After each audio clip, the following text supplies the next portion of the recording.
Hello and नमस्ते dear students and parents, this is your mentor Pratik Jain. And बच्चों, finally आपका counselling procedure, आपका college selection, branch choice is coming close. And इस particular time पे it's very very important कि आपको counselling procedure के बारे में पूरी क्लैरिटी हो। आपने कॉलेज और ब्रांच वगैरह पे अपना रिसर्च वर्क जो है वो किया हुआ है, आपके पास पास्ट ईयर के स्टैटिस्टिक्स लाइक क्लोजिंग रैंक वगैरह का आपको अंदाजा है, सो दैट जब काउंसलिंग टाइम आए उस टाइम आप पूरी क्लैरिटी के साथ, पूरे कॉन्फिडेंस के साथ अपने कॉलेज और ब्रांच चॉइस में आगे बढ़ सकें without committing a mistake. That's very very important. तो उसी कॉन्टेक्स्ट में बच्चों, आज के अपने इस वीडियो में मैं जोसा काउंसलिंग पे आपसे बात कर रहा हूं। जो लोग नहीं जानते हैं उनको मैं बता दूं, जोसा it stands for joint seat allocation authority. तो इंडिया में जो आईआईटीज, एनआईटीज, ट्रिपल आईटीज और जीएफटीआईज हैं, गवर्नमेंट फंडेड टेक्निकल इंस्टीट्यूशंस हैं, इन सभी कॉलेजेस में जो एडमिशन है, जो कॉलेज या ब्रांच सिलेक्शन वाला प्रोसेस है, वो ये बॉडी कंडक्ट करता है कॉल्ड जोसा, जिसका फुल फॉर्म मैंने आपको बताया, जॉइंट सीट एलोकेशन अथॉरिटी। और ये जो काउंसलिंग है बच्चों, ये जेई एडवांस के रिजल्ट के बाद स्टार्ट होती है, मतलब जून मंथ में स्टार्ट होती है। तो इन सारे कॉलेजेस में एडमिशन आपको जोसा काउंसलिंग के थ्रू ही मिलेगा। और आज इसी वीडियो में हम डिटेल में एक एक क्लैरिटी, एक एक पॉइंट को क्लियर करते हुए बात कर रहे हैं। सो गाइस, सबसे पहले तो in case you are not subscribe to the channel, तो आप चैनल पे सब्सक्राइब रहें, बिकॉज जैसे जैसे आपका काउंसलिंग प्रोसेस क्लोज आएगा, ऐसा बहुत सारा कंटेंट है, ऐसा बहुत सारा रिसर्च मटेरियल है जो मैं चाहूंगा टाइमली आपके पास पहुंचते रहे, आपके साथ में शेयर करता रहूं। So make sure you are subscribe to the channel. तो बच्चों, जैसे मैंने कहा कि IITs, NITs, triple ITs, GFTIs, इनमें तो जोसा काउंसलिंग के थ्रू आपको एडमिशन मिलता है। नाउ इन केस अगर आपको इन सब कॉलेजेस में एडमिशन नहीं मिल पा रहा है ना, या फिर हम दूसरे स्टेट कॉलेजेस वगैरह की बात करें, तो इंडिया में ऐसे और बहुत सारे अलग अलग काउंसलिंग प्रोसेसेस हैं, स्टेट वाइज हैं, जहां पे आपको अलग अलग कॉलेजेस में एडमिशन मिलता है। मैं एक ब्रीफ आइडिया आपको देता हूं। डिटेल डिस्कशन आज हम जोसा का ही कर रहे हैं, बट स्टिल मैं आपको थोड़ा एजुकेट करना चाह रहा हूं, स्पेशली पेरेंट्स और स्टूडेंट्स एजुकेट करना चाह रहा हूं कि बियॉन्ड जोसा, जैसे जैक दिल्ली करके काउंसलिंग प्रोसेस होता है, जिसके थ्रू आपको NSUT, DTU, Delhi Technological University, then triple IIT Delhi, ऐसे कॉलेजेस में एडमिशन मिलता है। देन उत्तर प्रदेश के गवर्नमेंट और प्राइवेट कॉलेजेस में आपको यूपी टेक काउंसलिंग के थ्रू मिलेगा। राजस्थान में लाइक एमबीएम जोधपुर या और कॉलेजेस, उसमें रीप काउंसलिंग के थ्रू। ऐसे हरियाणा, पंजाब, चंडीगढ़, ऐसे अलग अलग स्टेट्स की काउंसलिंग है, ये आप एक बार रीड कर सकते हैं, इसका स्क्रीनशॉट ले सकते हैं। बट सारे स्टेट्स अपने अपने काउंसलिंग प्रोसेस कराते हैं उस स्टेट के गवर्नमेंट और प्राइवेट कॉलेजेस में एडमिशन के लिए, apart from IITs, NITs, triple IITs and GFTIs. उनके अलावा बाकी इंजीनियरिंग कॉलेजेस में आपको इनके थ्रू एडमिशंस मिलते हैं। अच्छा, इनमें से मोस्टली काउंसलिंग प्रोसेस ऐसे हैं जो आपके जेई मेन का स्कोर ही कंसिडर करेंगे।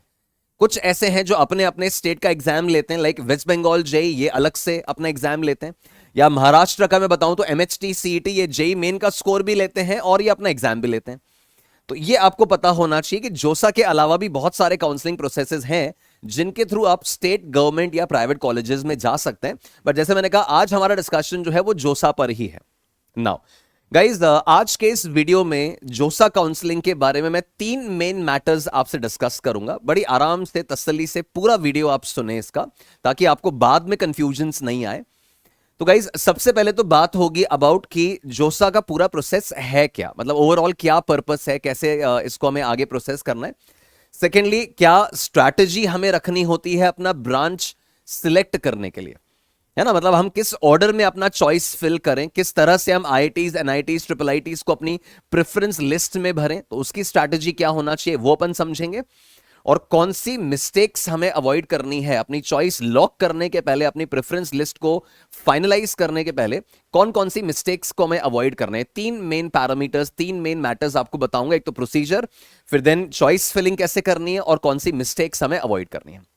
Right, so that is going to be the main discussion. बच्चों, इन केस देखो, आपको काउंसलिंग से रिलेटेड या कॉलेज या ब्रांच सिलेक्शन से रिलेटेड कोई भी कंफ्यूजन्स हैं, आप एक प्रॉपर फॉर्मल काउंसलिंग करवाना चाहते हैं, है ना, तो या तो आपके सीनियर्स से आप कांटेक्ट में रहें, या तो आपके पेरेंट्स वगैरह को इसके बारे में आइडिया हो, आपके सीनियर्स, आपके टीचर्स अगर आपको गाइड कर पाए। इन केस स्टिल कुछ क्वेरीज रह जाती हैं, तो इस नंबर पे व्हाट्सएप के थ्रू आप हमारी टीम के साथ कांटेक्ट में आ सकते हैं।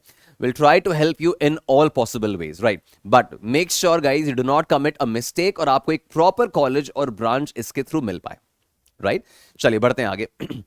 नाउ गाइस, सबसे पहले तो जैसा मैंने कहा था, जोसा काउंसलिंग के थ्रू आपको 4 कैटेगरीज में, 4 टाइप के कॉलेजेस में एडमिशन मिल रहा है, जिसमें 23 IITs, 23 IITs, 32 NITs including IIEST Shibpur, 26 triple IITs जो गवर्नमेंट कॉलेजेस हैं, 26 ट्रिपल IIT जो सरकारी हैं, और 40 plus GFTIs, government funded technical institutions.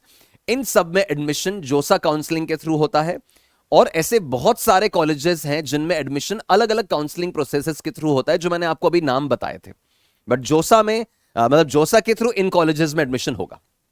ठीक बात। अब अपन जानते हैं कि करीब करीब 15.5 लाख के आसपास, 15 लाख अपन पकड़ते हैं, 15 लाख के आसपास स्टूडेंट्स हैं जो जेई का एग्जाम दिए हैं इस साल, है ना? करीब करीब 14.5 से 15.5 के आसपास हर साल एग्जाम दे रहे हैं। अपन नंबर ऑफ सीट्स की बात करें तो फिल्टर होते होते बच्चों आईआईटीज में करीब करीब 18,000 के आसपास सीट्स हैं। एनआईटीज की बात करें तो करीब करीब 25,000 के आसपास सीट्स आप एनआईटीज में मान लीजिए। ट्रिपल आईटीज में अराउंड 10,000 सीट्स आप कंसिडर कर सकते हैं अक्रॉस ऑल कैटेगरीज, सारी categories, general, OBC, SC, ST वगैरह सब मिलाकर ये आपकी ट्रिपल आईटीज की। और जीएफटीआईज में करीब करीब 10,000 सीट्स आप कंसिडर कर सकते हैं। So out of those 15 lakh students जो अपियर हुए हैं जेई मेन में, जोसा के थ्रू इन सीट्स पर एडमिशन मिलेगा, इन ब्रांचेस पर एडमिशन मिलेगा। ठीक है, अब इसके प्रोसेस की तरफ अपन बढ़ते हैं। मैंने आपको स्टैटिस्टिक्स बता दिए, फिगर्स वगैरह बता दिए। नाउ गाइज, सबसे पहले अपन समझें कि जो एलिजिबिलिटी पाथवे है, वैसे ऑब्वियसली आपको इन चीजों के बारे में आइडिया होगा, बट मैं एक एक पॉइंट पे क्लैरिटी देते हुए फिर डिटेल्स में जा रहा हूं। तो गाइज, अगर आप जेई मेन क्लियर करने के बाद जेई एडवांस का भी कट ऑफ क्लियर कर लेते हैं, तो जेई एडवांस का कट ऑफ क्लियर करने के बाद आप आईआईटीज के लिए एलिजिबल हो जाते हैं। बट मान लीजिए इन केस अगर आप जेई एडवांस के लिए क्वालिफाई नहीं किए, या जेई एडवांस का मान लो आपका कट ऑफ क्लियर नहीं हुआ, in that case JEE Main के कट ऑफ से आपको एनआईटीज, ट्रिपल आईटीज और जीएफटीआईज में एडमिशन मिल रहा है। ऑफकोर्स आईआईटीज में नहीं मिल रहा। आईआईटीज में जाने के लिए आपको जेई एडवांस का कट ऑफ क्लियर करना होता है, वो अपन को पता है, बड़ा ऑब्वियस पॉइंट है। अब आते हैं अपने मेन मुद्दे पे।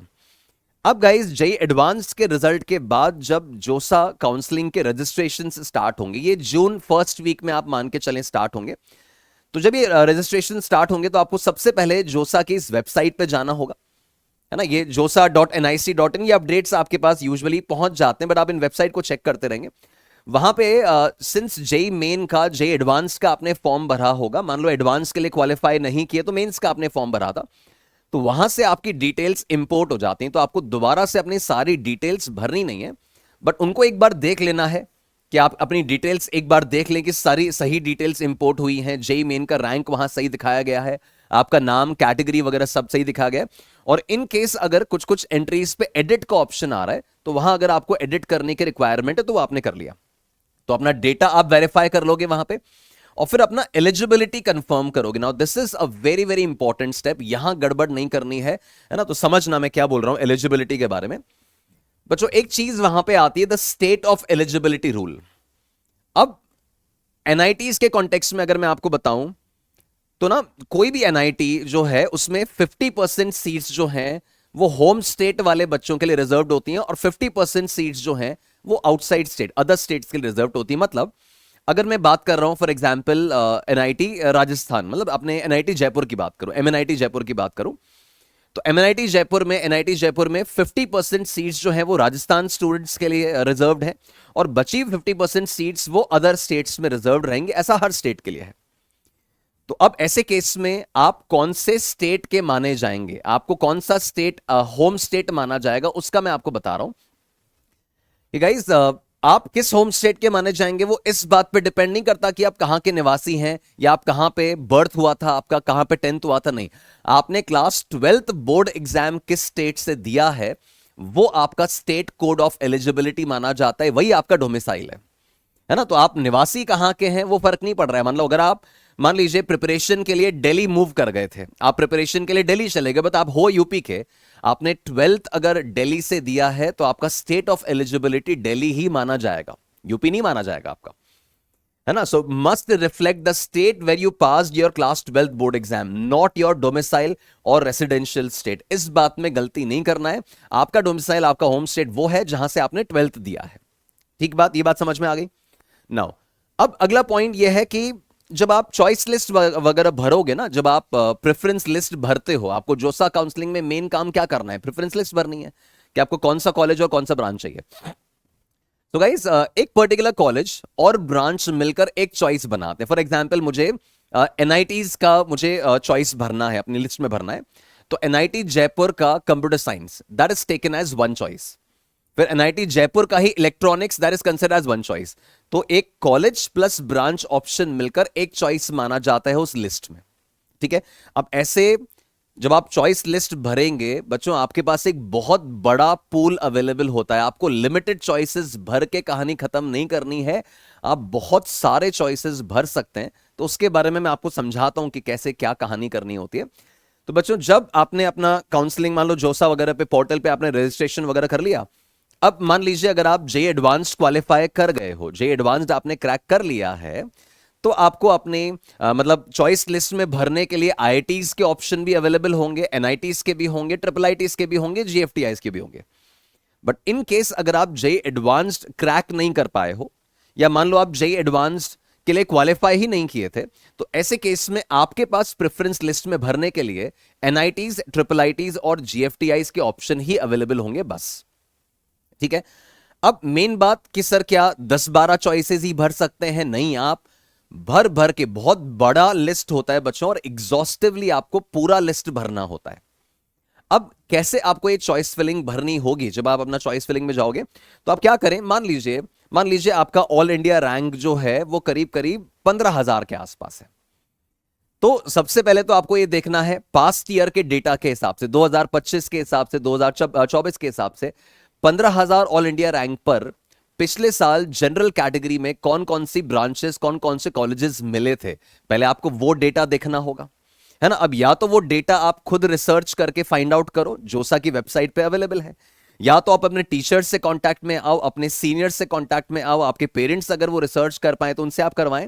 और अदरवाइज इन केस आपको हेल्प की रिक्वायरमेंट होती है तो जो नंबर आप नीचे देख पा रहे हैं उस नंबर के थ्रू आप मेरी टीम के साथ संपर्क में आ सकते हैं, so that we can help you out with the complete counselling procedure, right. तो अब मान लीजिए आपने 15,000 ऑल इंडिया रैंक पे आपको क्या क्या ऑप्शंस मिल सकते थे वो आपने लिस्ट आउट कर लिया। अब मान लो 15,000 ऑल इंडिया रैंक के ऊपर वाले देखें कि यार कुछ ब्रांच ऐसी हैं जो 14,000 रैंक पे ही मिली थी लास्ट ईयर, या मान लो 13,000 रैंक पे क्लोज हो गई थी। आप जब अपनी चॉइस लिस्ट भरोगे तो आप 3 पार्ट्स में अपनी चॉइस लिस्ट को बनाएंगे बच्चों। सबसे पहले तो आप जो टॉप टीयर वाली चॉइसेस हैं, ड्रीम चॉइसेस, मतलब ये वो चॉइसेस हैं जो शायद आपको मिल नहीं पाएंगी। अब मान लो 15,000 ऑल इंडिया रैंक है मेरी, तो एनआईटी तिरची का कंप्यूटर साइंस तो नहीं मिल पाएगा ना, है ना। एनआईटी वारंगल का भी कंप्यूटर साइंस, ईसी वगैरह नहीं मिल पाएगा, बट तब भी आप उसको चॉइस लिस्ट में भरो, आप उसको इग्नोर मत करो। तो वो ड्रीम चॉइसेस आएंगी सबसे पहले, भले आपको नहीं मिल सकती हैं तब भी आप वो ड्रीम चॉइसेस भरें सबसे पहले। आप भले वो अनरियलिस्टिक चॉइसेस भर दीजिए, भले आपको नहीं मिल सकती, बहुत बड़ा लिस्ट बना सकते हो, कोई दिक्कत नहीं है। फिर मिडिल टीयर, मतलब वो चॉइसेस आप भरेंगे जो आपकी रीच में है, जो आपकी रैंक पे मिल सकती हैं या लास्ट ईयर मिली थी, तो उन चॉइसेस को भरो। तो 15,000 की रैंक ऑल इंडिया रैंक के हिसाब से जनरल कैटेगरी में जो जो चॉइसेस अवेलेबल हैं, जो जो चॉइसेस मिल सकती हैं आपको लास्ट ईयर के स्टैटिस्टिक्स के अकॉर्डिंग, फिर वो भरो।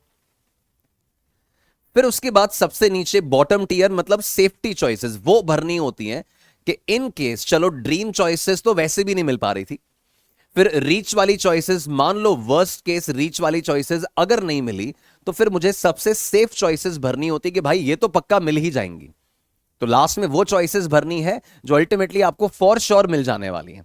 तो ऐसे ना पूरा एग्जॉस्टिव लिस्ट बनाना होता है। ये रूल मान के चलो बच्चों, that fill the maximum possible options. 5, 10, 15 option भर के छोड़ नहीं देना है, आपको पूरा भर के अपना लिस्ट बनाना। अगर आपका बिल्कुल टॉप रैंक आ गया, 100 के अंदर रैंक आ गया तो अलग बात है। बाकी अगर आपका 20,000 रैंक है, 50,000 रैंक है, 1,00,000 रैंक है, 70,000 रैंक है, तो बहुत बड़ा लिस्ट प्रिपेयर करो इस ऑर्डर में, ड्रीम चॉइसेस, रीच वाली चॉइसेस और फिर सेफ्टी चॉइसेस। ठीक है, नाउ अब नेक्स्ट स्टेज आता है कि आपने, मान लीजिए आपने ये चॉइसेस वगैरह भर दिया। अब जब जोसा काउंसलिंग चलता है ना बच्चों, तो सबसे पहले होता है मॉक अलॉटमेंट। मॉक अलॉटमेंट का मतलब होता है कि मतलब बेसिकली एक ट्रायल राउंड होगा, है ना। इसमें आपको चॉइसेस, मतलब आपने चॉइस लिस्ट बना दी, उसको लॉक नहीं करना है। है ना, आपको उसको लॉक नहीं करना है बच्चों। अगर आपने लॉक कर दिया तो फिर आप चेंजेस नहीं कर पाओगे। तो मॉक अलॉटमेंट राउंड जो होता है ना जोसा का, वो पूरा लिस्ट रिलीज करता है जोसा की मॉक अलॉटमेंट कब है, रियल अलॉटमेंट कब है। तो मॉक अलॉटमेंट का मतलब है ट्रायल अलॉटमेंट। तो इसके थ्रू आपको ये पता चलेगा कि यार लोगों ने जो चॉइस लिस्ट बनाई है इस समय, उसके बेसिस पे आपको क्या ऑप्शन इस समय मिल रहा है, मतलब कौन से ऑप्शन के मिलने की संभावना आ रही है। तो मान लो 15,000 मेरी ऑल इंडिया रैंक है जनरल कैटेगरी में, और मुझे बता रहा है कि अच्छा आपको एनआईटी जयपुर में XYZ ये मिल सकता है। तो ये एक पॉसिबिलिटी बताया है। अब मान लो आपने नोटिस किया कि यार ये तो मैंने भरा ही नहीं था, ये तो मेरे को चाहिए ही नहीं, ये कहां से ऑल आउट हो रहा है। तो आप वहां पे अपने चेंजेस कर सकते हो, ट्रायल राउंड के बाद आप चेंजेस कर सकते हो, ताकि आपको पता चल जाए कि यार कहीं कोई गलत चॉइसेस तो नहीं जा रही है मेरी, कहीं कुछ मैंने ऑर्डर गलत तो नहीं फिल कर दिया है। तो मॉक अलॉटमेंट बेसिकली एक ट्रायल राउंड होता है। ट्रायल राउंड के बाद आप अपनी चॉइस लिस्ट में चेंजेस कर सकते हो, प्रोवाइडेड आपने लॉक ना किया हो। तो चॉइसेस को लॉक करने की जल्दबाजी नहीं करें बच्चों। इन केस आपने लास्ट डेट तक भी लॉक नहीं किया ना, तो जो आपने प्रेफरेंस लिस्ट बनाई थी वो ऑटो लॉक हो जाएगी, रिजेक्ट नहीं होएगा कुछ भी, वो ऑटो लॉक हो जाएगी। तो हाँ, अब ट्रायल राउंड हो गया। ट्रायल राउंड के बाद आपने अपनी चॉइसेस को शफल कर लिया कि हाँ भैया अब ठीक है। तो उसके बाद अब आपकी चॉइसेस लॉक होंगे ना, अब आपकी चॉइसेस लॉक होंगी। और लॉक होने के बाद जैसे मैंने कहा, आपको इमीडिएट लॉक नहीं करना है। इमीडिएट लॉक कर दिया तो चॉइसेस परमानेंटली लॉक हो जाएंगी, और मॉक अलॉटमेंट ट्रायल राउंड के बाद चेंजेस नहीं कर पाओगे। तो आपको लॉक जो है, चॉइसेस लॉक आपको डिले करना है, और आप basically final locking trial round के बाद ही करेंगे। ठीक है, देन अब इसके बाद आता है द वेटिंग फेज। एक बार आपने लॉक कर दिया तो गाइज अब ना ये जोसा के 6 राउंड्स कंडक्ट होते हैं, 6 अलग अलग राउंड्स में काउंसलिंग चलती है। तो आपने जब लॉक किया तो कुछ दिन बाद as per the deadline round 1 का रिजल्ट आएगा। अब राउंड 1 के रिजल्ट में बताया जाएगा कि यार आपने जो प्रेफरेंस लिस्ट बनाई थी उसमें से आपको कुछ कॉलेज मिल रहा है क्या, है ना। या तो हो सकता है कि आपकी चॉइस लिस्ट में से कुछ एक कॉलेज आपको अलॉट हो रहा हो, या हो सकता है कि आपको उस लिस्ट में से कुछ भी अलॉट ना हो रहा हो, वो राउंड 1 के रिजल्ट में पता चलेगा। उसके बाद फिर राउंड 2, राउंड 3, राउंड 4, राउंड 5, फिर लास्ट में स्पेशल राउंड सी सैप वगैरह का होता है। मैं बता रहा हूं पॉइंट बाय पॉइंट, बट ये पूरा एक वेटिंग फेज चलता है जब तक कि आपको फाइनल अलॉटमेंट ना हो जाए ना। ऐसे करीब 6 राउंड्स का पूरा फेज चलेगा। तो वो एक एक का मैं आपको स्टोरी समझाता हूं। नाउ मान लो बच्चों राउंड 1 का रिजल्ट आया, और राउंड 1 के रिजल्ट में आपको कोई ब्रांच, कोई सीट एलोकेट हो गई, कोई कॉलेज और ब्रांच एलोकेट हो गया। नाउ अब सबसे पहले आपको सीट एक्सेप्टेंस फी SAF जो है वो जोसा की वेबसाइट पे भरना होता है। वो फीस भरना मैंडेटरी है। क्यों? जैसे आप मान लो आपको सीट एलोकेट हुआ, राउंड 1 में आपको कोई ब्रांच एलोकेट हो गई, आप सबसे पहले मान रहे हैं कि हाँ भाई आई एक्सेप्ट दिस सीट, है ना, मैं इस सीट को एक्सेप्ट कर रहा हूं, और मैं फीस भर रहा हूं, सीट एक्सेप्टेंस फीस भर रहा हूं, ताकि सबसे पहले आपकी वो सीट होल्ड हो जाए। उसके बाद आप अपग्रेड करना चाहते हो, आप बेटर कॉलेज और बेटर ब्रांच लेना चाहते हो, वो सब होगा राउंड 2, 3, 4, 5 में, यही सब होगा।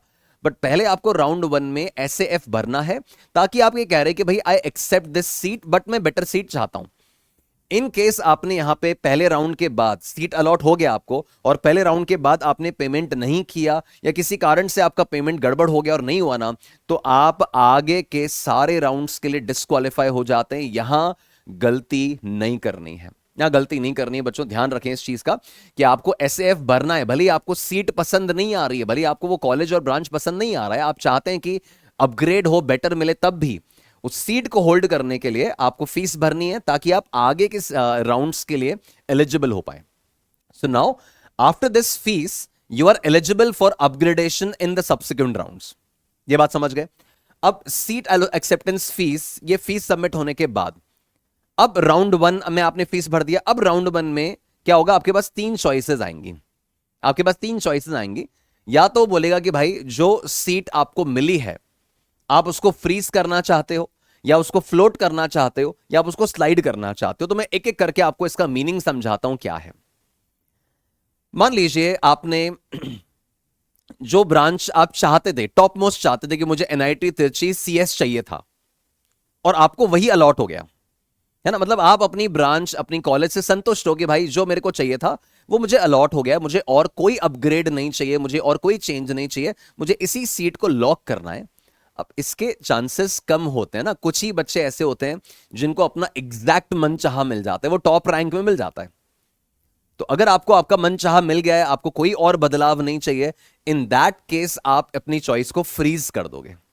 मतलब आप कह रहे हो कि मैं अपनी इस चॉइस को एक्सेप्ट कर रहा हूं और मुझे अब बाकी राउंड्स ऑफ काउंसलिंग में पार्टिसिपेट नहीं करना है, मेरा फाइनल कर दो, मेरा डन कर दो, तो आप फ्रीज चूज कर लेंगे। तो you accept the allotted seat and branch and no further upgradation possible. ये फाइनल चॉइस हो गया और आपका फाइनल अलॉटमेंट हो जाएगा, क्लोज हो जाएगा मैटर।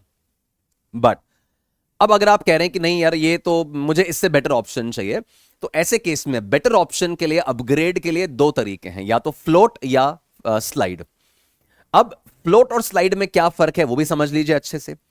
बच्चों, फ्लोट का मतलब ये होता है कि आप ये कह रहे हो कि ये जो चॉइस मेरे को मिली है ना, जो जो ऑप्शन मेरे को अलॉट हुआ है राउंड वन में, मैं उसको तो एक्सेप्ट कर ही रहा हूं, उसको तो मैं एक्सेप्ट कर रहा हूं, बट मैंने अपनी प्रेफरेंस लिस्ट में इसके ऊपर जो कॉलेजेस ऑप्शन भरे थे या ब्रांच ऑप्शन भरे थे, उसमें कुछ मुझे और बेटर मिल पाए, तो मैं अपनी इस सीट को फ्लोट कर रहा हूं।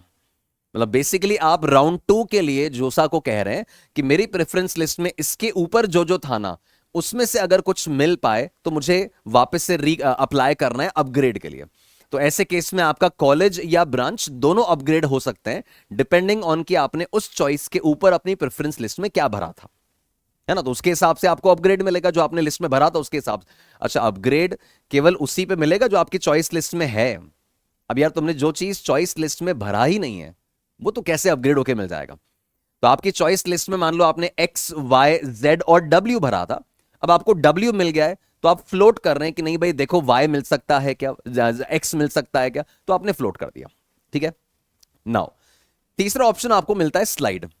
अब स्लाइड बड़ा इंटरेस्टिंग पॉइंट है। स्लाइड में आप क्या कहते हैं कि भाई मान लो मेरे को एनआईटी वारंगल में मैकेनिकल अलॉट हो गया है, मेरी प्रेफरेंस लिस्ट के हिसाब से एनआईटी वारंगल में मेरे को मैकेनिकल अलॉट हो गया है, और मैं सोच रहा हूं कि यार एनआईटी वारंगल मिल गया तो मुझे ना कॉलेज बदलना नहीं है। अब कॉलेज मैंने एक्सेप्ट कर लिया, सीट मैंने एक्सेप्ट कर ली, बट मैं ये देखना चाह रहा हूं कि यार एनआईटी वारंगल में ही उसी कॉलेज में मुझे बेटर ब्रांच मिल सकती है क्या।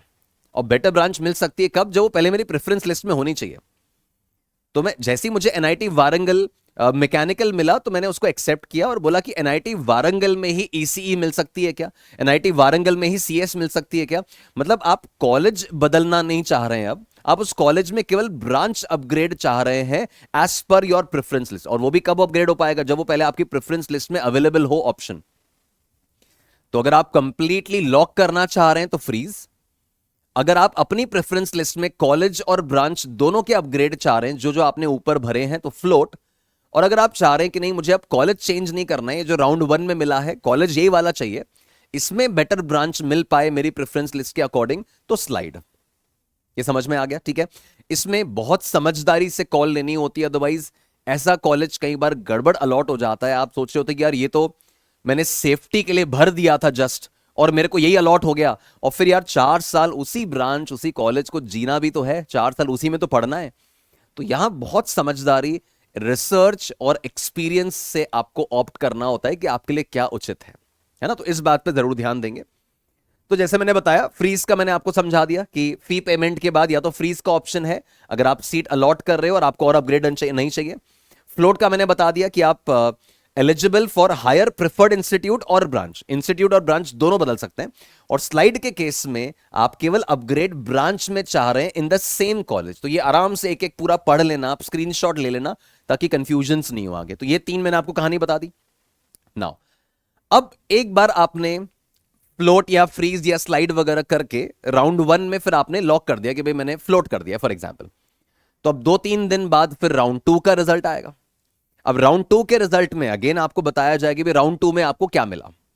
तो जो अपग्रेड आप एक्सपेक्ट कर रहे थे, जिसके लिए आपने अप्लाई किया था, वो मिला तो ठीक है, नहीं मिला तो वो जो पुराना वाला सीट था ना, वो तो सिक्योर है।